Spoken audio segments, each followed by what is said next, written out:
Aloha, folks, and welcome to the Solar Coaster live show here with Jason Vericart in Osaka, Josh Porter in Maui. We are here after quite some time to dig deep into the Solar Coaster world of news and events, and we get a great show Here's today. A very relative concept, Josh, but okay. Apparently, when you don't do shows for long periods of time, all the news is difficult to keep up with. And also, when it happens to ramp up for various reasons, the natural evolution of all this technology, and thanks to Putin for basically uniting the world towards renewable energies, it's a crazy time. That was my line, dude. Oh, geez, did I steal it? Josh, steal your thunder, Porter. Sorry, man, go for it. Always. No, it's just the right thing to say. I was thinking with that Beast guy, right? The one we watched to learn about how to make viral videos. I don't know if people will ever think of solar videos as something that's potentially viral, but I was like, man, if we just said thanks Putin, in the very beginning of that icon, that probably would do the job. So probably get a lot of views. Yeah. All right. So we get a lot of fun stuff to talk about, interesting things, I think I should say. And then also our main show content today, we happen to have a backlog of content from the summer, from some previous shows, even as early as the beginning of the year. We're talking about some really awesome people that have been in the archives we haven't had a chance to release yet. So today we're working on a storage and energy storage series. And the first one we're going to release today is actually pretty radical. Do you want to talk about it at all? You want to just share what what it is? Well, I just finished watching it again, as Josh was saying. It's a bit ago now.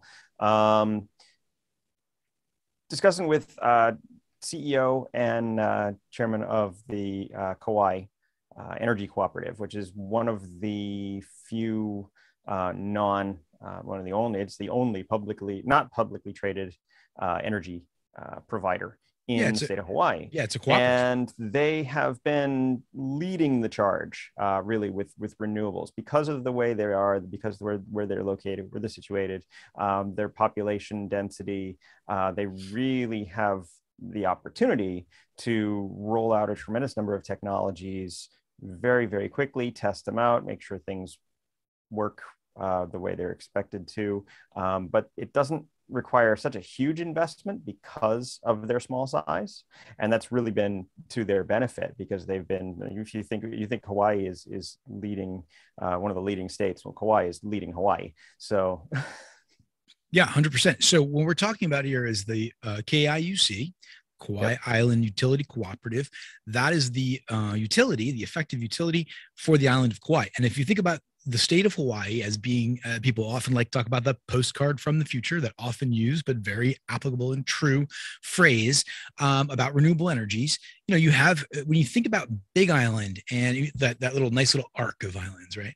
You got Big Island, and then you think about Maui County, which has Kaho'olawe and Lanai and Molokai and Maui, the island itself, and then over to Oahu as we head west, and then over to Kauai, and even there's more islands. There's actually a bunch of islands. People might think about that, all the different little islands up into the North Pacific, starting with Niihau, which is on the edge of Kauai. But the main islands, of course, are covered by HEI, Hawaiian Electric Industries, and everything except for Kauai, which is the cooperative you just mentioned, right? And so David Bissell has been leading that for quite some time. Now we get a chance to sit down with him and interview him about something very specific, very awesome, PSH, which is definitely not pumped solar hydro, which is what I said in the beginning of the interview.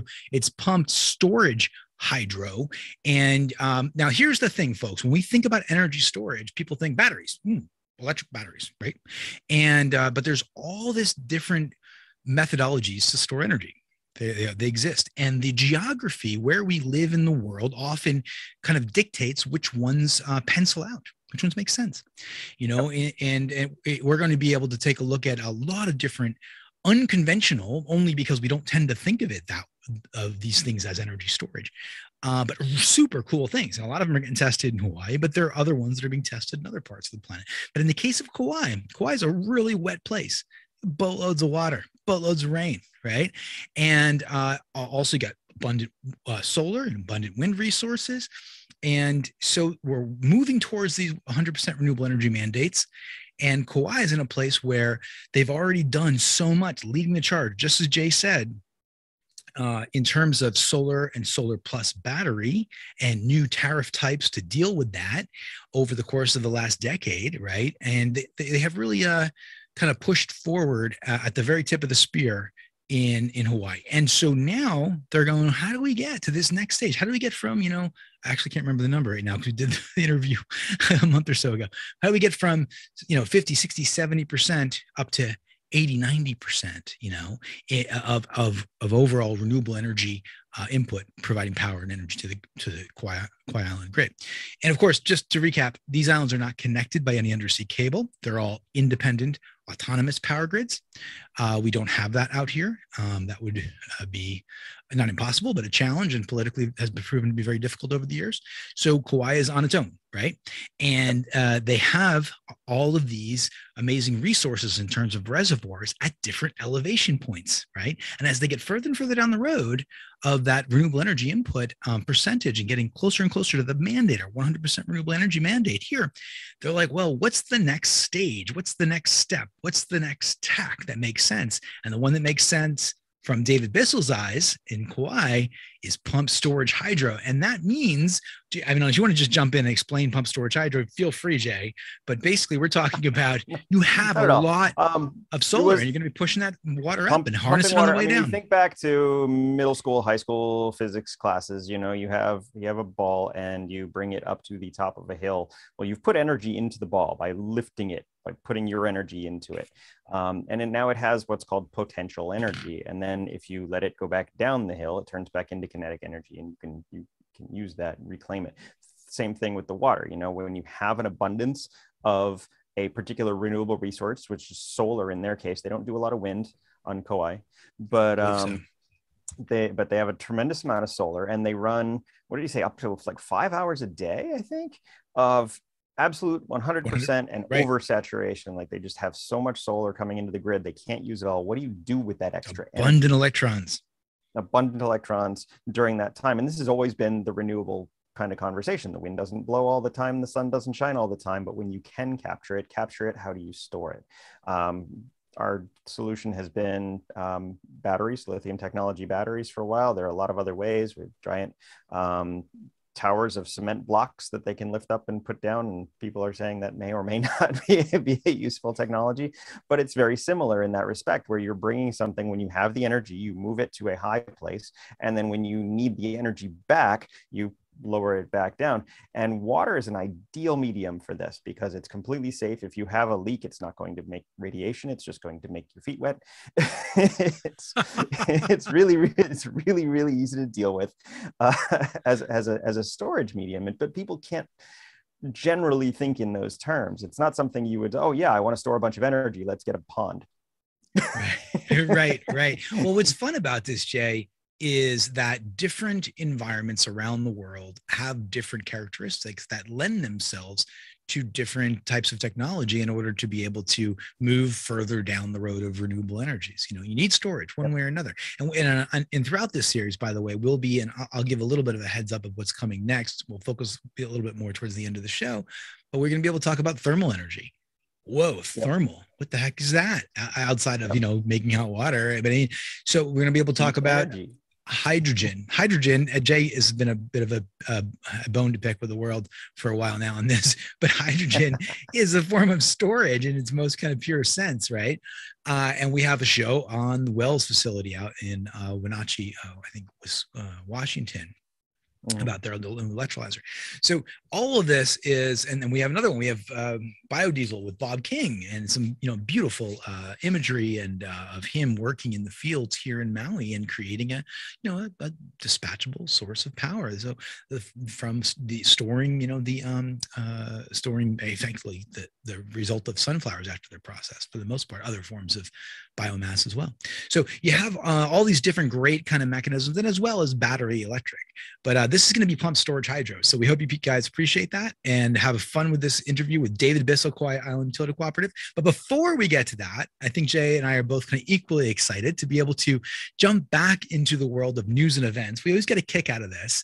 And one of the problems with the radio show, the AM/FM show we did for 3.5 years here in Maui County, was that we had very strict times, and we couldn't really just ramble on like we tend to want to.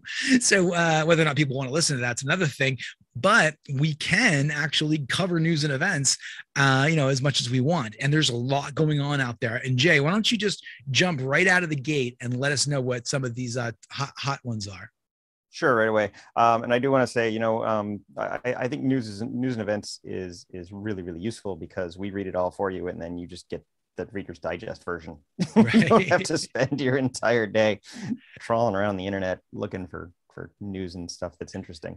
But we get some biggies, right? Right out of the gate. I mean, obviously we have a war in Eastern Europe, which is causing energy issues. We're going to talk about that.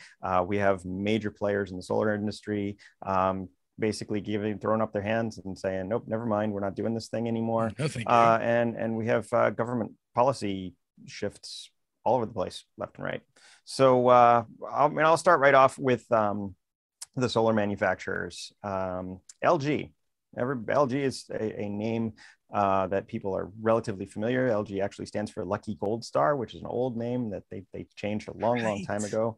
But LG decided this past week, 2 weeks ago, to no longer manufacture solar panels. And this is a major shock because LG was basically one of the most highly regarded, besides some of the super premium manufacturers. They were like the leader in quality mass-produced panels. Yeah, and when you say super premium, you basically mean SunPower. So it's exactly. There was kind of the world. So the only competitor in that space. They were kind of the guys you could go to and not pay $2 a watt for a panel, right? The panel. I don't mean the install guys. I mean the panel, right? I remember the pricing back in the day. And so, SunPower is kind of the one that's, the Ferrari, if you will, or the Lexus. And then of course you could get there's a slew of manufacturers out there. And then there was kind of LG, who was at the top of that pack. And I actually, to give you a sense, I have LG 350s on my roof. Jay is family actually has the SunPowers, right? So these are the fact that LG made this decision. Now, I know you got into this article and it's kind of fairly straightforward what they're saying, but and for everybody out there, just if you have LG, don't worry. This is a company that's been around for a long time. They're not going anywhere. They're going to honor their warranties. They're going to keep X amount of panels available for replacement, and I wouldn't worry about that. I'm not worried about that at all. I wouldn't worry about that. But I mean, this is a company that had gone to bat over the extension of the Section 201 tariffs just last November. Yeah, got that approved. The Biden administration approved the extension of that, excluding bifacials, but the extension of the tariffs for another 4 years. And then immediately after those hearings and it was approved, they're basically saying, no, never mind, we actually don't want to do it anyway. Right. So when we think about the relevance of this and why they're going about this, right, that's kind of the key thing. There's a lot of companies out there that are making high efficiency panels for cheap, and they just can't be competitive. That's the bottom line. Even with the tariffs. Right. So, and I'm not too familiar with exactly how those tariffs pencil out. Do you know that off the top of your head? Because I don't know that. It was going to begin stepping down, and I had it just here. Basically extended for another 4 years. So it's going to be. Are you saying that they had tariffs levied on them for the United States market? Or no. They manufacture in the United States. Gotcha. Right. Okay. So then they were excluded from the tariffs that were coming in from Asia, basically. Yeah, they set up manufacturing facilities here in the U.S. because they wanted to I remember this. Avoid tariffs.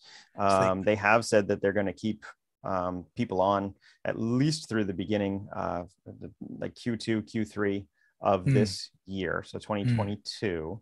They're actually stockpiling a significant quantity of existing lines of stock, right?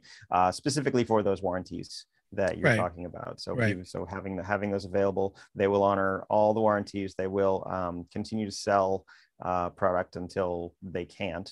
But it's just such an odd thing that they what we considered a giant company, stalwart in the industry, just decides never mind. And there are some good reasons for it, but it's still a shock.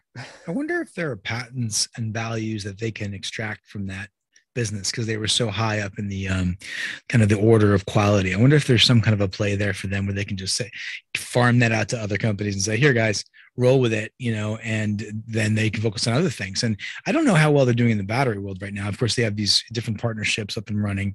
But the battery area is becoming commoditized too, right? So you have LG Chem, which is a separate business from LG E, which is the one we're talking about with solar panels. But yeah, I mean, this world is getting very competitive. That's the bottom line. And companies, and I think that's it. Like solar panels have we the race to the bottom. How many watts at how many cents? It has always been the question that everybody asks, right? And just a few years ago, we were talking about a 400 watt panel would be the craziest thing on the universe. Well, I got one for you. The new Tiger Neo from Jinko Solar. Heck yeah. Has now topped 600. Yeah. 600 plus. and I think this plays into what LG is talking about. I mean, they have these existing manufacturing lines. They're doing this, but when it's a full third again, better now, more powerful, they kind of lost their crown. Yeah, and that's before we even start shifting over into new materials, right? So it's, I guess they've that as well. They've just made a strategic decision about this, but it's pretty exciting too when you think about the prospect. So, okay, let's say LG panels are no longer being manufactured. Bummer, but they'll take care of their clients. And there's plenty of other companies that are ready to take over the mantle. So that being said, what do those look like? This Jinko is a great example of it. And they actually have a bifacial that I saw in the 7s, I think. Now, these are slightly larger panels, so it's not actually a, apples to apples comparison to traditional panels. They're typically for the utility scale space, a little bit bigger, but the efficiencies are right up there with, moving in the sun power thing of like 22s and 22.3, almost 23% efficiency. And the bifacials, they're very exciting because now you have that bifacial backside gain in addition to that, right? So, I mean, this is a world where we're talking about 700 watt modules, real world conditions. And, this is, wow, that's a whole, I remember when we were selling 250s. And we were like, wow, and that's just what it took. But now you have the prospect of being able to, what does that mean? Why is that important? Well, if you're talking about residential, you can do more on a given roof space. And you have less, and it takes less time to do it. You don't need less modules to deal with, less shipping, less everything, less the connectors. And that just reduces costs and provides you more energy for less money. And that's great. Efficiencies. What did Andre say? I remember efficiency is the main driver for bringing the CO2 footprint down. And then we're talking about money as well.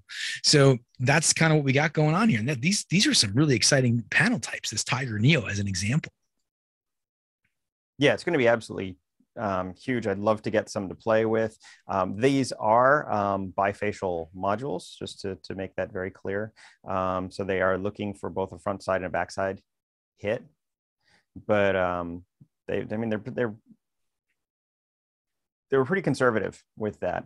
You mean the ratings that they have? The ratings for that. They're rated on front side. They're not rated on backside. So they're rated straight on front side. No, because they always have, the way the data sheets work is they have the front side rating, and then they have a potential gain as a metric, and they show a 5%, 50%, 25% based on factors that we're well aware of, like albedo, Yeah, but this 600 watt number is actually including that, because the 60 cell residential panel is listed as 460 or 40 watt, and the 72 is 555 to 575 watt. That's their rating.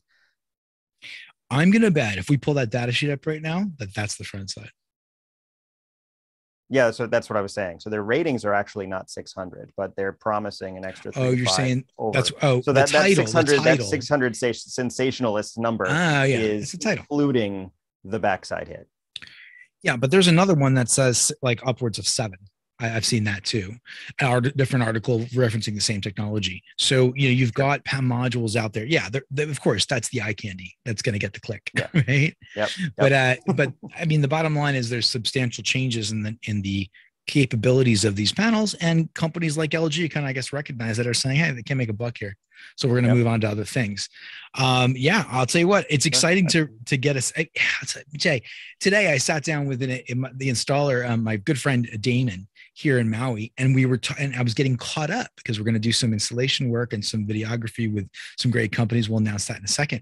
But as I sat down and talked with him, and it was like I was getting just this deluge of facts and figures. This is great. This is a great guy. He's on the front lines. He's the electrician. He handles the business and the sales himself. There's no one else really kind of siloing information with this guy. So he's got it all kind of in his head, and he's like, this is what's going on with Generac. This is what's going on with Tesla. This is going on with Enphase and Ensemble. And he's like, and here's and I go, how would you rank order it? What's the best? And he said, look, Generac's really high up there, but he goes, it really is kind of like you get certain things with certain systems, right? And he's talking specifically about the world of solar plus, but also about the world of PV. And the thing that struck me today was that he said, hey, there's some batteries out there, LifePo server rack type batteries that I'm doing, primarily in off-grid, but can work in on-grid scenarios too, with relatively low voltage battery systems that are totally commoditized, the pricing right now. And the pricing is like a few $100 a kilowatt hour, like really good. So that is exciting. And the install is simple. So this world has shifted in the space of, let's say, 2018. It has shifted. This solar plus battery residential world has shifted so much from hey, maybe an LG Resu or a Tesla will come out and we can work with these panels and make this thing happen. Now, boom, it's in this world where there's such a diversity of product, and it's becoming commoditized even at the battery level. So I just came off that. My mind is like just a flurry of information right now. Which do you want to jump into some of the non-solar stuff now? Do you want to jump into some of the other stuff? Well, let's talk just a little bit about wind before we move on, because there's a lot of stuff happening politically that's going to make it a little more attractive. So there are auctions for offshore areas, and this is spurred on by the Biden administration's climate change initiatives, and there's just a whole lot of wind area opening up. And this is something the front of this article from Forbes actually says offshore wind is an untapped resource. I don't think it's completely untapped, but I think it's largely been ignored for either monetary or the not in my backyard kind of conversation. You really have to put wind very, very far out to not be able to see it from the shoreline. And of course, the shorelines being really, really expensive property, those people have quite a loud voice when it comes to where we get to place these things. But all these areas are going up for auction, and we're going to see a rapid movement as companies come in to start building these wind farms. Yeah. I find it interesting that some people, I'll call them solar maximalists, that they can be so adverse to wind. I myself am not adverse to wind. When I see wind, I actually am quite enthusiastic.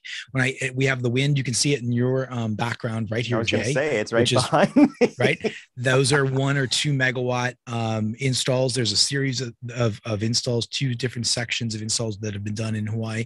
And they're controversial, and people when they were installed over a decade ago, they were controversial. But when I look at those, I never feel negative. Maybe it's because I'm biased. I'm in this industry, and I just tend to think of the potential of wind, right? And there are problems. There's bird strike problems. There's other types of issues related to wind. There's costing issues. There's maintenance issues. There's recycling issues.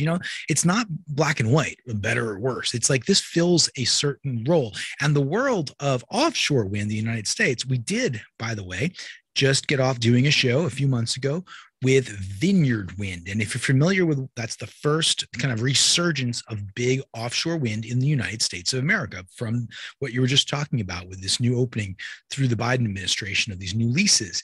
And so Vineyard Wind is putting up something like 62 Haliade X, I think 12 or 14 meg units. And those are monstrous, like building size units. And they're not actually floating wind. So in the world of mega wind, I'll call it that, you've got terrestrial, you've got anchored, and then you have floating. And the thing that's great about floating is it can be, just like you said, far off into the horizon where maybe it's not visible. But that technology isn't super mature yet. That's still kind of being fleshed out, floating wind at that scale. And so the anchored is what Vineyard's doing now. And when I think about that, I find that really exciting. And the thing that I learned, and we'll air that whole interview shortly to be able to check this out with Andrew Doba. I think he's a head marketing guy or head comms guy over at Vineyard. There's jobs involved, and there's, there's all kinds of really amazing things that this produces. But one of the things that he said, the Saudi Arabia of wind, this great terminology, this great sound bite that he came up with. And I was like, what do you mean by that? That's a fun sound bite, Andrew.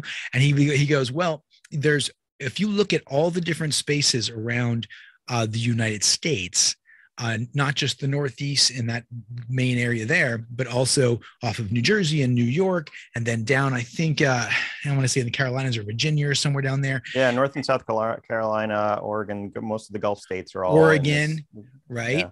Yeah, and all Gulf states. So now when you look at the full resources and you aggregate them and you say, what does that equal? This is a multiple of the entire United States base load.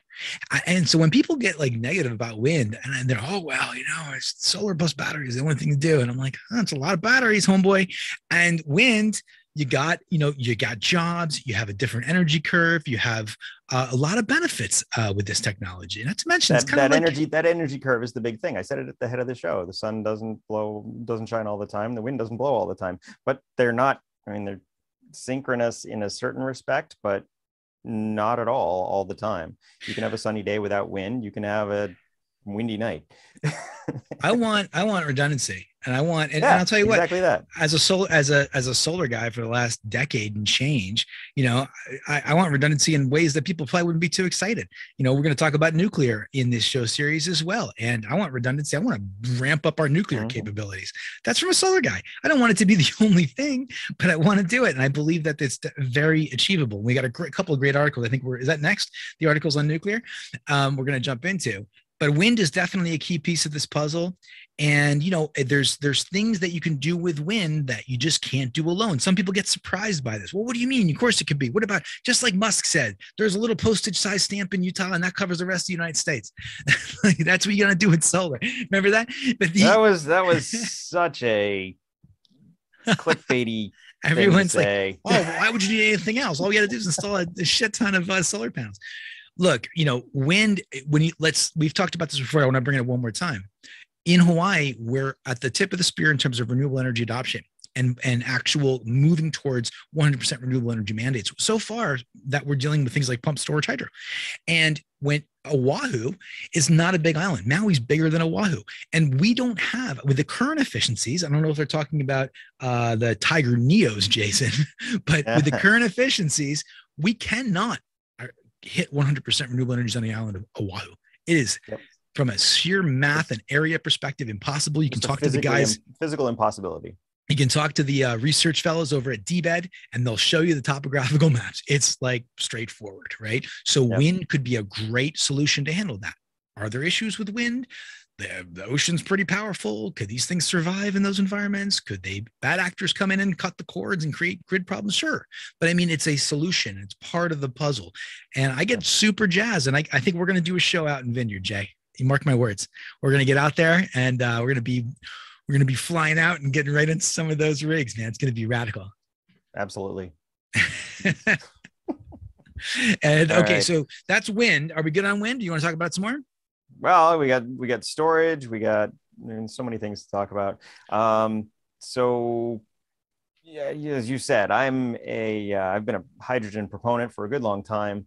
It's a great medium for storage. People don't see it that way either. There's this at all the trade shows. The hydrogen folks are all segregated in their own little corner, which is really offensive because it should be right in there next to batteries. But a company called Green Hydrogen International has just announced a plan for a 60 gigawatt hydrogen production facility in Texas. And the interesting thing is that they already have agreements with SpaceX to provide all their hydrogen. Now, why would SpaceX want a lot of hydrogen? It's actually rocket fuel.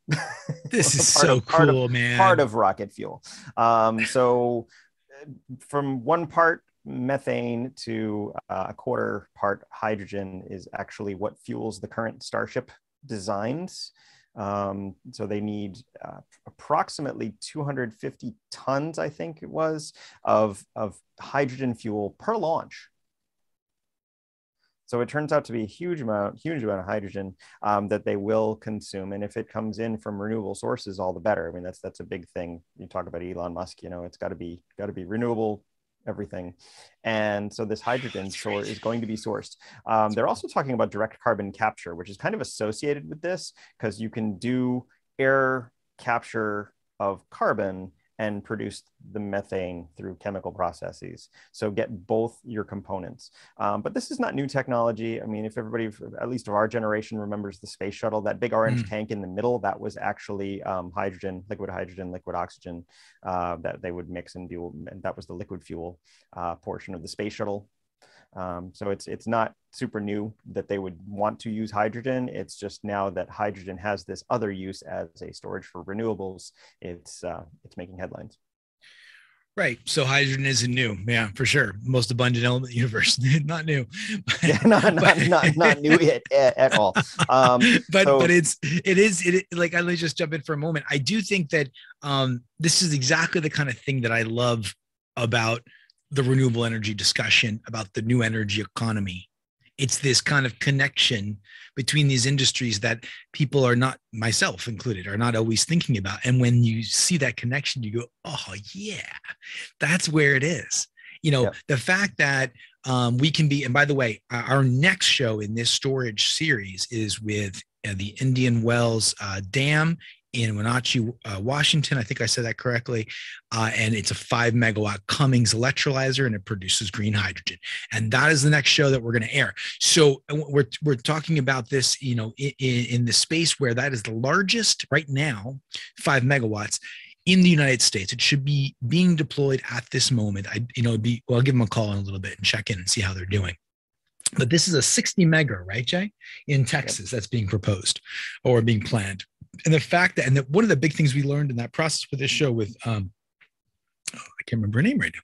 It'll come to me in a little bit, but the representative of Wells, the dam out there, is that, you know, what do you do with this hydrogen once you make it? Of course, it has the, you know, they're making it from the excess energy they have in the dam and the hydropower. They have a boatload of extra energy, and it actually creates problems for their technical equipment.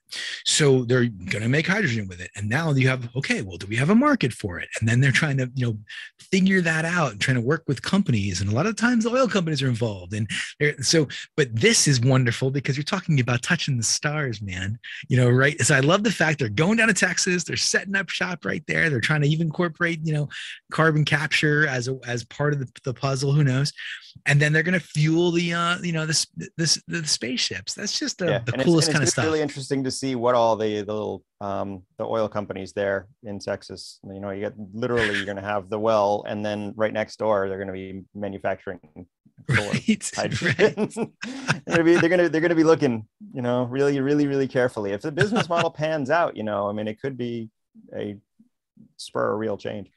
Yeah, it's very cool stuff. And then we were talking about Musk as well, you know, in terms of, oops, I came off the mic. We were talking about Musk as well in terms of some of his quotes recently. I mean, do we have that in our list? I don't think we do, in our news list. Remember, he recently has been tweeting, Musk, that we need to ramp up our nuclear infrastructure, and we need to ramp up our oil production in order to become energy independent. So what an interesting thing to hear from a guy that's a proponent of renewable energies. It's not black or white, right? He's like, hey, look, we just can't take over the shortfall of oil with a ban on Russian imports in the solar industry. Can't do that right now. Maybe in the future, but not now. No, so it's if you want to be completely honest, we've been tracking it for a number of years, and like basically our energy demands continue to increase, and what we've rolled out in renewables really may only just cover what we've expanded. So yeah, there's no way to just completely decide to replace the industry or a portion of the industry. Now that said, I think we only, as the U.S., we really only, I've heard figures from 3 to 8%, but I think it's 3. I think it's much more like 3. The impact 3% of the ban. Russian oil is actually what we import. So it's not a huge part of the market. I think these current gas price hikes are a little bit of price gouging and a little bit of just like the stock market. Nobody likes volatility or not being sure about things, and so it really makes people concerned more than they should be. Well, I just came back from filling up my truck, and yep, my 24-gallon truck at Costco, the cheapest gas on island, $109.45. Yep. Did I just buy a great dinner? I mean, like, what, Yes, you did. Holy moly, man. So yeah, it's people obviously are going to be concerned about that. So we talked about this amazing stuff that's happening with hydrogen. And of course, I mentioned that quote that was a couple days ago about Musk talking about ramping up oil production for energy independence here in the United States, and then also increasing our movement towards nuclear, right, in the U.S. And we have some, I think we're going to talk about some policy with nuclear, aren't we, Jay? I was going to save that for the next. But... Okay, which one do you want to jump into? I want to hear the interview. You want to go right to the interview? Okay, are we there already? Is that what you're saying? It's been a long time. I think longer than you think. That's okay. I don't mind. All right. They may mind. Okay. So let's do this. Minor edit. We'll be right back. Let's do this.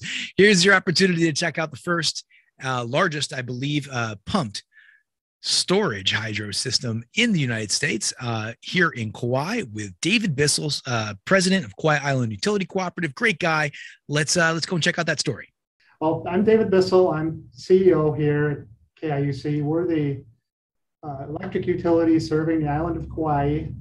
We're the only utility. We provide all the transmission, distribution, and for this purpose, most importantly, generation for our island. We're our grid. We're the whole standalone electric service here. So we're ultimately responsible for keeping the lights on for everyone that lives or visits the island. Fantastic. And of course, Kauai is separate in some respects to the other electric generation systems and companies in the state of Hawaii. Now, people outside of Hawaii may not be familiar with that, but can you just give us a sense of how it relates to the Hawaiian electric companies? Yes, we're a cooperative. We're the only cooperative in the state of Hawaii electric provider. We're the only island that's not served by HECO, an investor-owned company that has electrical service for all the other major Hawaiian islands. We were formed in 2002 when a group of community members decided they wanted to buy the utility that was put up for sale by the previous owner, and they made it happen. It's been pretty successful since then, and really successful on the renewable transition for us. How remarkable is that? You know, Hawaii is seen as a leader in really in many respects around the world for our deployment of renewable energy resources and movement towards renewable energies as a state. But I think within Hawaii, Kauai is seen as a leader, right? So you have some, I know it was, your organization was given some awards by SEPA over the last few years for most, I want to say, storage watts per customer. And you really are out there in the front. And to that similar end right now, we're going to be talking about not just the solar plus battery systems that you have installed at the utility scale. We're also going to be talking about this new concept, well, not new, but certainly new in terms of the scale of deployment here of PSH. Yeah, I'll walk you a little bit through the story of KIUC's renewable transition. We started out with 2 large conventional PV facilities here that were done 5 or 6 years ago. We soon realized that for a small island grid, we needed to have storage. So we did a PV project about the same size as the conventional ones we did, and we partnered with Tesla. And Tesla came in and brought 4 hours of storage for all of the output of the project. At that time, it was the first utility scale PV and storage project done anywhere.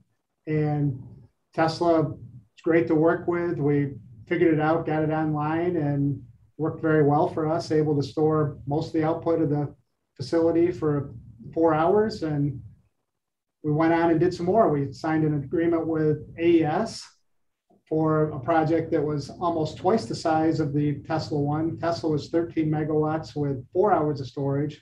The AES Kauai project was 20 megawatts with 5 hours of storage.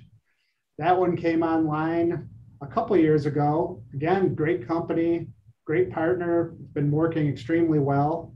And with them, we doubled down and did one more PV and storage project that is out at the Pacific Missile Range on the west side of our island. It's about the size of the Tesla one. It's 14 megawatts with 5 hours of storage.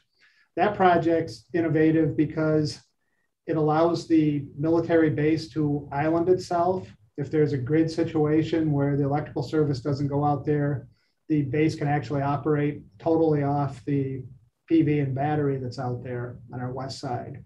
So all of that PV going on. We also have a biomass plant here that's about 10% of the island, and we get about 10 or 11% from legacy hydro plants.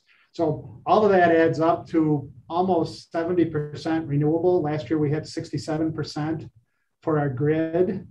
And really more important to the next topic, pump storage hydro, we're routinely hitting 100% renewable during the daytime when the sun is shining.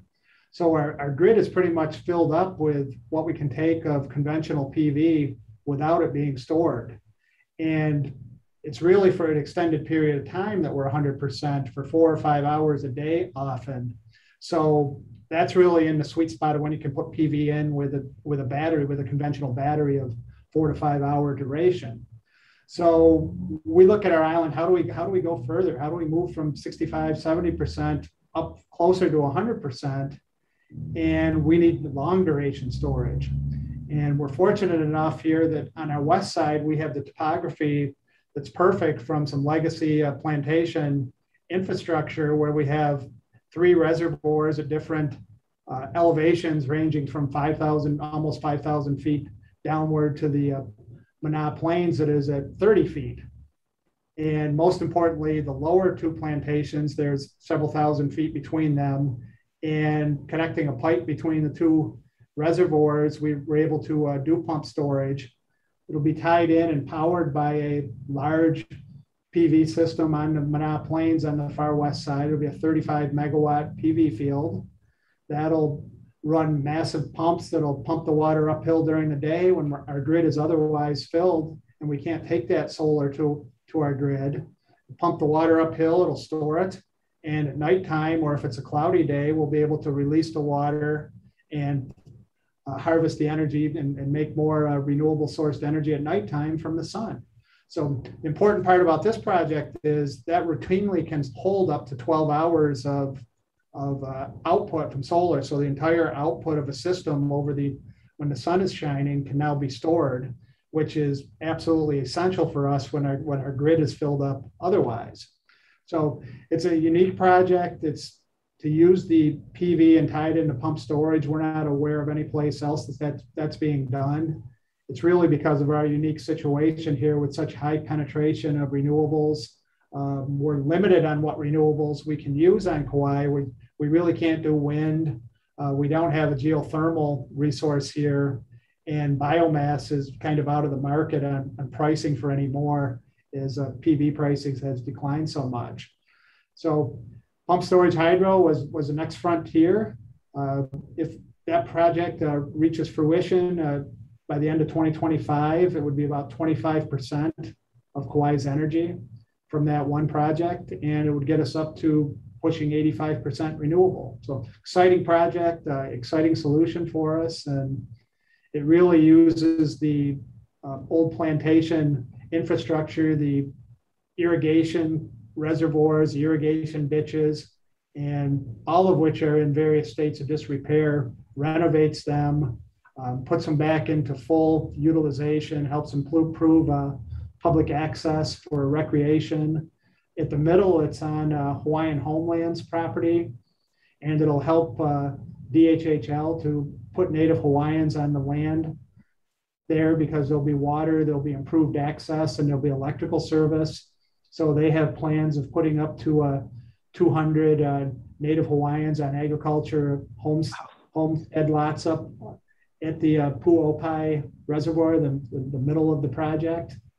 So it's the ultimate win-win project. We take existing infrastructure, we rehab it for the public, we help people get onto the land to live, and ultimately the water goes downhill and will serve agriculture both at the base on the Mana Plains, which is our main area of agricultural land on the islands, and also at the middle where the DHHL and the Hawaiian beneficiaries will be developing agriculture. Wow. There's so much meat on that bone. There's so much that you've just described to me in terms of additional value propositions that I hadn't even considered. So you're actually able to, restore the existing infrastructure and then even support new agricultural operations out there. That's just really remarkable. How did this project come to fruition? Was there a company that does this globally and said to you, hey, we want to do this in Kauai? What did that look like? It's been a long process that started over a decade ago, where we began as a cooperative looking at the total hydro resources on the island. There's always, ever since I've been here, and that's going on 17 years now, the residents of Kauai have said, why aren't we doing more hydro? And as our cooperative board continues to ask that question, so we did a big study. We hired a firm to come in and look at all the resources throughout the island. And ultimately, for a variety of reasons, the number one opportunity to do more hydro and to do pump storage is located on this site on the west side. It continually scored as number one, and really is the only viable hydro and pump storage area on our island. It's we've been developing it for years internally. Ultimately, as the project progressed further and further, as we got into more advanced engineering on it, the cost of the project became too high for KIUC as a small cooperative to carry. That's the bad news. The price was going up. The capital side of the project went up. The good news is the project was actually getting better. We were having more storage, which had became more and more important to us during this project. We were able to design the project to be more reliable, to help our grid more. And we brought in a partner. It was either, what do we do? It's too much risk for us to do it, because if anything goes bad, it would be very harmful to a small cooperative. We really wanted the project to go. The project was actually getting better. So we looked around, and we've been working with AES on the two solar and storage projects they've done. They're a multinational company that happens to have a lot of experience in hydro and pump storage. So it was a natural partnership that we reached out to them to say, hey, we've got this project. We've taken it well into development, but we need help to get it over the hump and set it up for success. And they were willing to step into the project and carry it out. They're very sophisticated in building projects. They're very experienced building projects on Hawaii. They know our grid. They work well with our engineers and our technical people, and understand the challenges of what it takes to have such a large investment in energy source on a small grid. So great partner, lucky to have them available and willing to come and continue to try to expand their horizons as well as we do here on Kauai. And I think it's safe to say the reason they're interested in doing it is they see applications for pump storage hydro throughout the world, particularly as more and more areas get higher penetrations of renewable.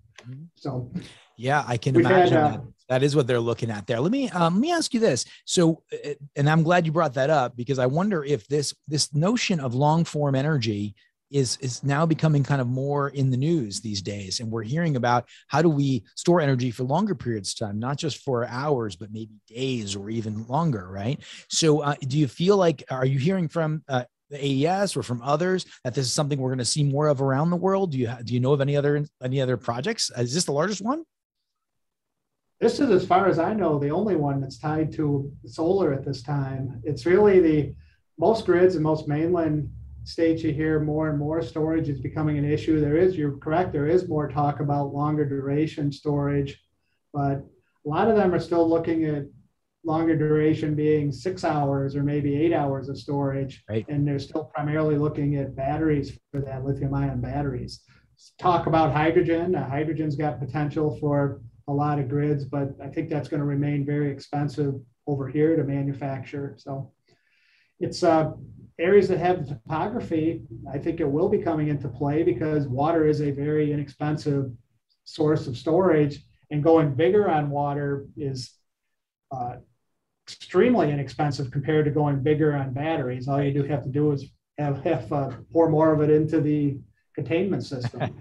And you have all those ancillary benefits you mentioned before, which are pretty substantial. So let me ask you some a little bit harder question. So I've been softballing to you so far, but I want to ask you, what do you think about the notion of let's say longevity or durability or resilience in contrast with like a short regular electrochemical kind of battery scenario for storage? I mean, a hurricane, for example, has that been a discussion point? Have you can you clarify a little bit about, what your mindset is on that? Yeah, no one knows for sure how PV systems and these batteries are going to hold up in a hurricane. That's so situationally dependent. We do know that pump storage hydro is going to be much more resistant. The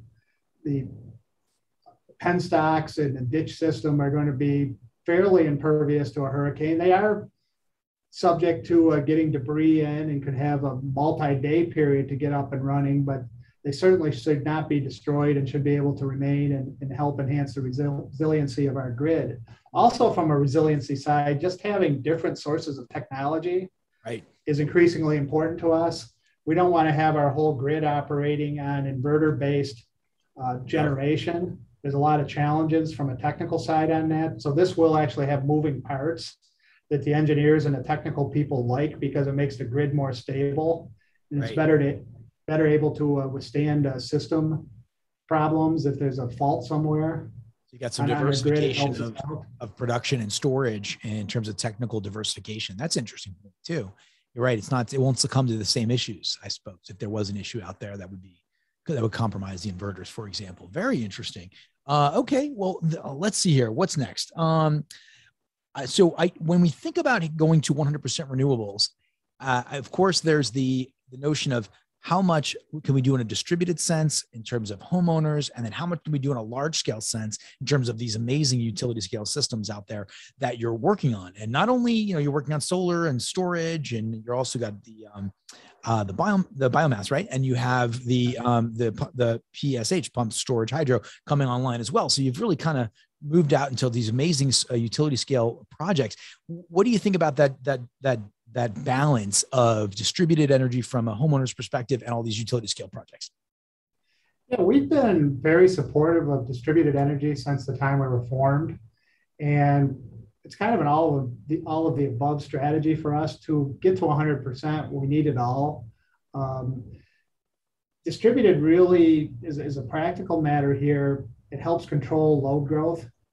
PV coming on helps offset new residents coming. We think it'll help maintain our reasonable growth portfolio as electric vehicles come on more onto our grid. So we look at it as a very important part of helping us get to the 100% or approaching 100%. It's nice, it's diverse, helps build our resiliency by having our generation all over the island, literally. So it's a substantial part as a percentage. It's probably going to be 20% or so, maybe growing a little bit over time, but every bit helps, and it's certainly a key part of our strategy. I can't help but ask that question. I owned a solar installation business for 10 years here in Maui. So I often think from the residential perspective. I want to jump into something else, though. We mentioned the term islanding for the military base, and I'm looking a lot at microgrid in this particular video series. And of course, NREL is working on that new study for looking at microgrid sites around the state of Hawaii. And I wonder if you're citing anything, or if you're seeing any opportunities in Kauai at this stage of the game. Well, that's a really good question. And speaking of NREL's worked very closely with AES and with KIUC on these projects, both the military base one and the project in Kauai, because they've been so innovative and helping on these concepts. So NREL has been a player as well. I should mention those guys. We essentially are a microgrid is how we look at our island, as small as we are. And there is a shift as we start thinking about resiliency. What happens if a hurricane hits and really does damage on the west side, where traditionally a lot of our generation was located? Yeah. Our engineers over the years have been shifting more and more to the concept of island-bitting sections of Kauai. Yep. We're fortunate we have generation in multiple areas. For example, one of our largest single unit is a couple miles outside of Lihue, our town center. Nice. So they're working and continuing to get plans where if the west side gets heavily damaged, they could get Lihue back up and operating quickly by having that plant itself operate on island mode and not serve the whole island, just serve a section. They'd open up breakers and take out sections that wouldn't be served by it and be able to get to the city center. I see. There's a lot of that. At the same time, side the north shore of our island's a challenge. Very remote.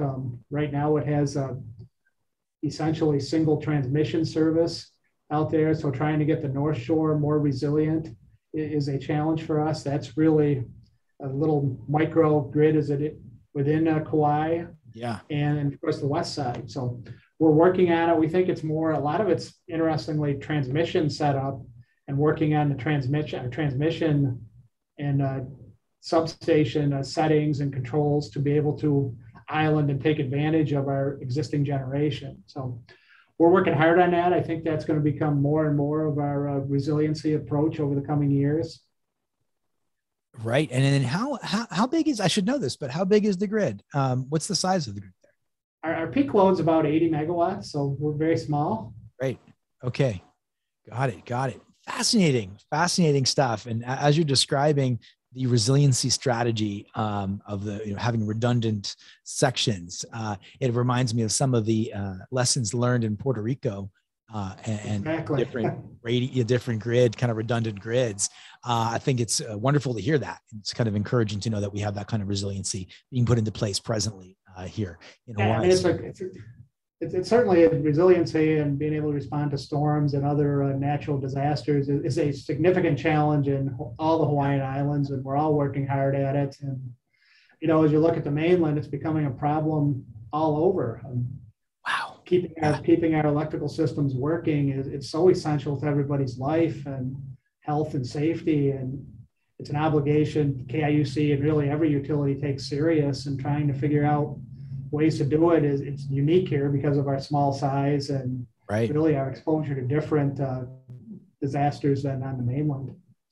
I think our general message from Kauai is there's a lot of possibilities to become more renewable, decrease your carbon footprint, and use these innovative technologies. It can be done all over. It takes work and teamwork and having excellent partners and creative employees, and really a community that wants to see change, wants to see renewables come online, and wants to see resiliency. But anything's possible. We're fortunate to be out in front because of a lot of unique reasons, and we welcome people to look at what we're doing out here, to talk with us, and hopefully we can continue to be an example for others as they continue to convert to more and more renewables and help the environment. I like him a lot, and I like what they're doing in Kauai. I love the island of Kauai. So I'm so excited. They've actually invited us to go out to the island, film some of the production. I want to give a big thanks to Beth Tokioka, who's the head of PR over there, and David Bissell for inviting us to kind of check this out and monitor this over time during the installation. But this is one of the most momentous kind of PSH systems in the world right now. And how beautiful is it going to be? One of the things that he does mention in that in that interview, Jay, is he talks about the ancillary benefits and about having the new, being able to have the lohi, the actual new agriculture kind of rebirthed throughout the different elevations. Exactly. Wow. Holy moly. Exactly that. It was the exact comment. I mean, this is all existing infrastructure left over from agrarian projects over the many years, and it's actually in disrepair now. So they're going to reclaim this, refurbish it, and then put it to new use. That's taro, best possible outcome. That is bonkers. I love the fact that there's these ancillary benefits no one would think about. I would never think about the fact that you'd be able to rehabilitate long lost, taro fields because of pump storage hydro, but a mechanism that you'll use to get to 100% renewables ultimately. All right. Well, thanks to David and to Beth and to everybody over there at KIUC. And we look forward to getting out there shortly and seeing it on the ground. Can't wait. Always say it. None of this stuff exists in isolation. It's all needs to be a cooperative. Ooh. A cooperative. Very good. Very good. And it's not along those lines, it's not a small thing to run a cooperative. I've learned about that. That's a huge endeavor that they've taken on and been successful with. So let's, now we'll talk about nuclear. Now that we've talked about the most clean, beautiful crystal water in Kauai, and everybody loves it. Why can't we all have pump storage hydro everywhere? Let's talk about nuclear, which is really important to do. Yeah, well, you cannot do these things everywhere. We've talked about the infinity train, which reclaims energy with regenerative braking. We've talked about the truck that goes up and down the hill from the quarry and basically never needs fuel, but that doesn't work everywhere. Right. And you do need a firm base of power. We have tremendous power demands, only getting larger. I was going through the new F-150 specifications, which we need to talk about after this. Holy moly! There's the backup, the power demands. The power demands, and this is going to basically levy on the grid. Yeah, it's on the grid, but on individual households. A lot of houses only have service upgrades, like 100 amp service. You cannot charge the extended range truck without upgrading your entire service, which is a huge endeavor. Dude, let's not get too crazy on the F-150, but I was just diving into that with Damon today. And it was like, people are just going to think you can plug that thing into your house and back up your house. Sunrun's got the contract to be able to set up the interface between the F-150 and the house. And of course, they're going to try to sell you solar. And, in the process, it's like you need to have, I think it's an 80 amp breaker or something like that. Like there's some 100 amp circuit just for the 80 amp charger. 80 amp charger, 100 amp circuit. So that's, not small. And for small homes like we have in Hawaii, that's actually could require a multi-$1,000 service upgrade. So, these things, that's beside the point. So I think the reason you brought it up though, was that we are with this electrification of everything revolution upon us, we're expanding our energy consumption considerably. We're going to need to have, a lot of clean energy, and solar and wind are pieces of the puzzle, but nuclear is absolutely critical piece of making this happen. We're seeing advances.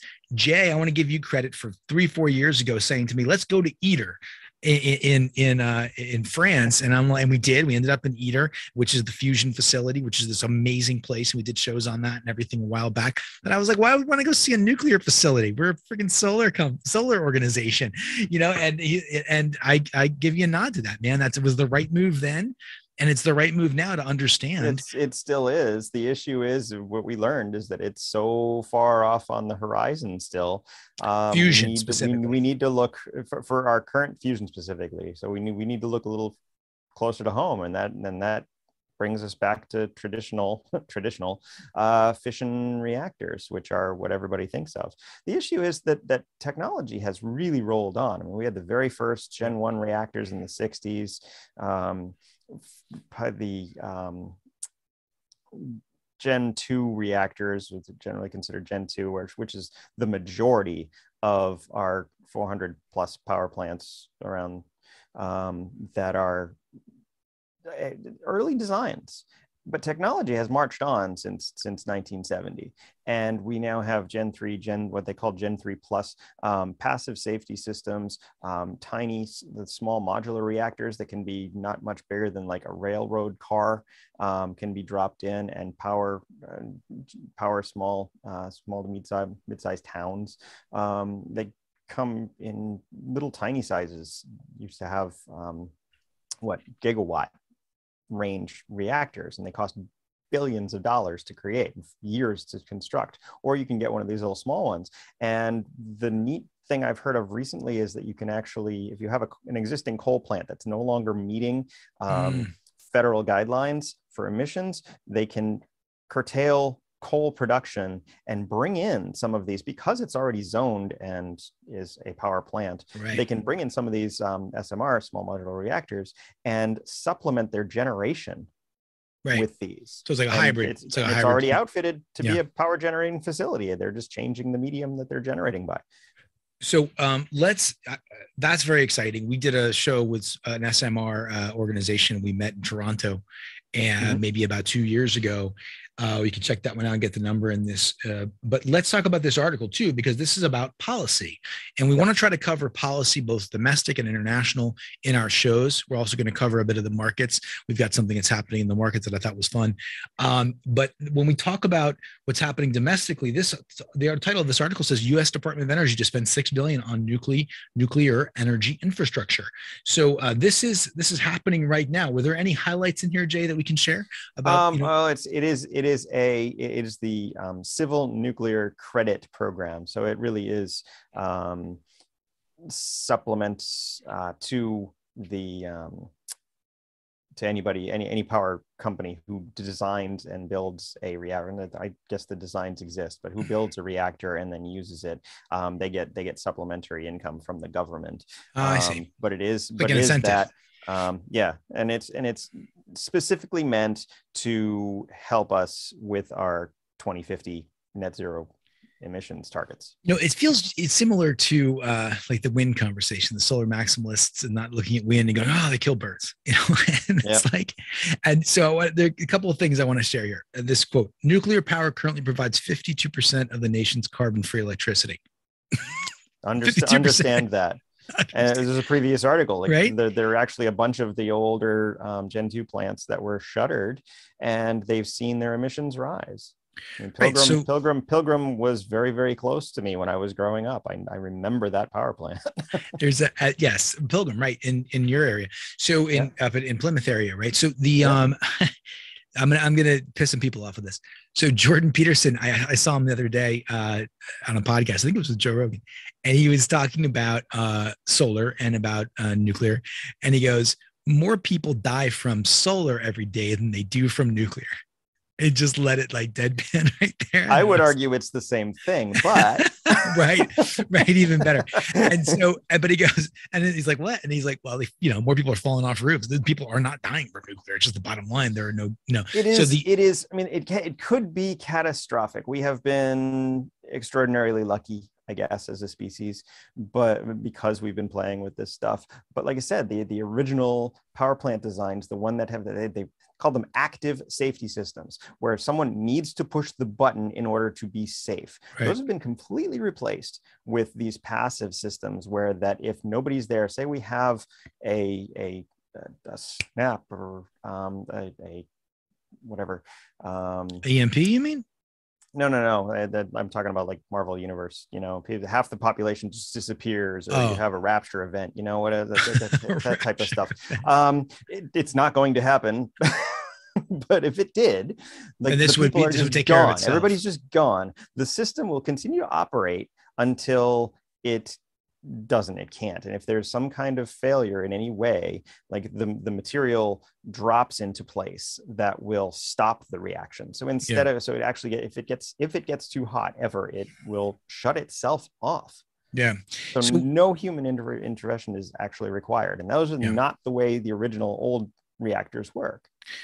I think, Jay, that there's something like highly emotive about the idea of nuclear power that just seems to stick with people. I think they, in my imagination, people are thinking about the 50s, the Cold War and nuclear weaponry. They're thinking about Hiroshima and Nagasaki and all the things that happened to people and the horrible stories.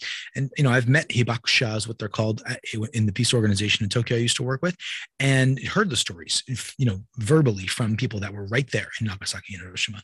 And so, they are horrific, but it is something that we're talking about different things. They are related. They are not the same thing. Somehow that emotive thing is just locked into the consciousness of of our society, and people have a hard time discussing it. I mean, even professionals. Hollywood hasn't helped over the years either. Yeah, even like professionals in the trades in this industry that are supposed to, be thinking rationally about numbers and metrics and hitting goals, and even scientists, people can be just extremely emotive about this, and I really think we need to be comfortable talking about it. And that's when I saw Musk the other day saying, "Hey, we got to ramp up our nuclear." I was like, thank Jesus, because people listen to this guy, right? Thank God. I mean, they finally, or at least start the conversation. If people are listening to him, even if they don't agree, it's a way to start the conversation, because otherwise it's a non-starter. It's a non-starter. People will mock you. Let's talk about nuclear. No, thank you. People will laugh at you for bringing that up in renewable energy environments. People will literally mock you.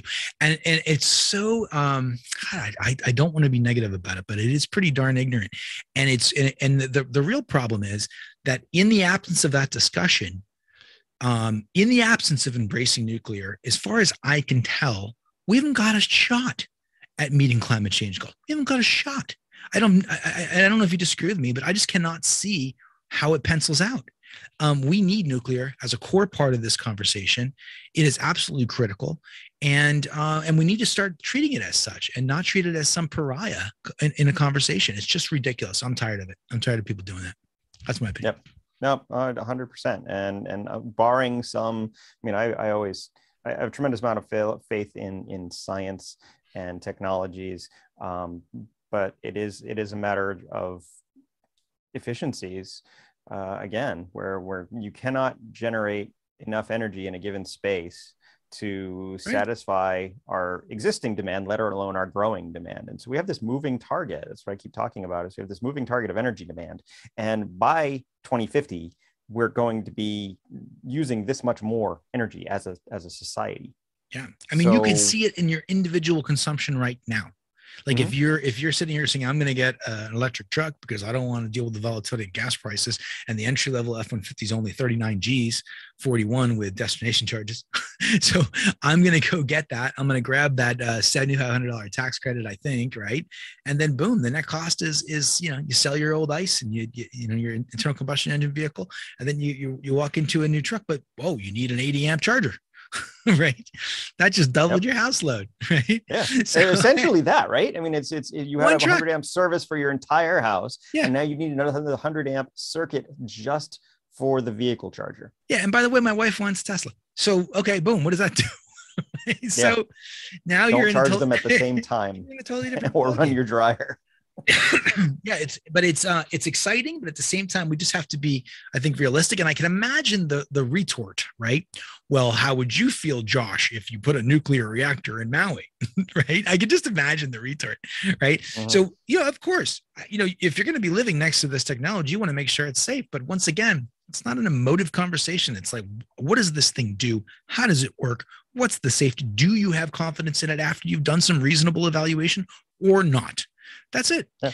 And, so, geez. I mean, and that's what I'm trying to say is that we have another 50 years of science and engineering that have gone into making new nuclear reactor designs. They are not even what they once were. And the safety conversation is really absurd at this point. Yeah, and the other alternative to that retort, right, would be, look, we're already seeing the beginnings of climate change, and I think that we can have reasonable consensus that a man is contributing to climate change in a substantial way. And right now, I'm seeing houses fall into the North Shore Ocean of Oahu, literally, like a couple days ago on the news, in our local news. Houses are falling right into the ocean.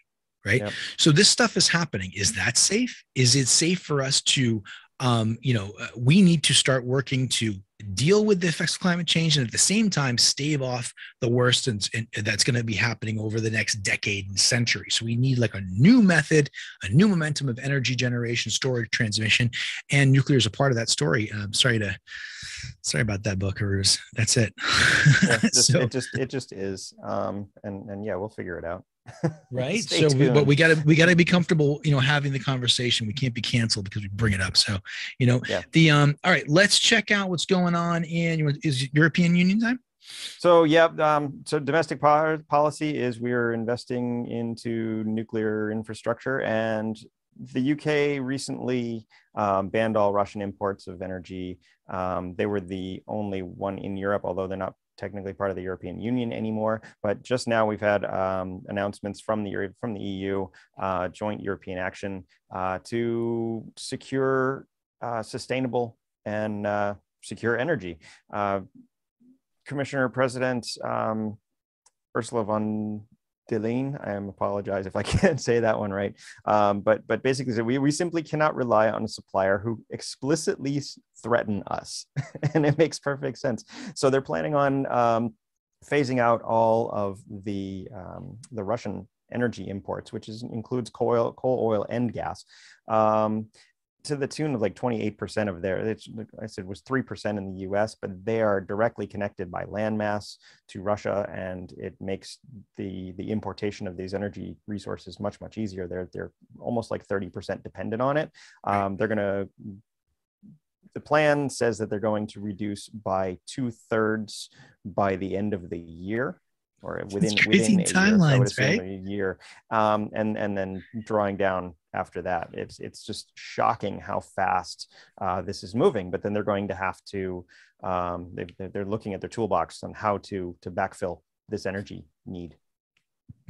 Before we know it, Putin will be what do you call it, nominated for the Nobel Peace Prize for making everybody adopt green energy. Right. Wouldn't it be that? That was the long-term goal all along. He's like, I'm actually, like super green, guys. Sorry. Yeah.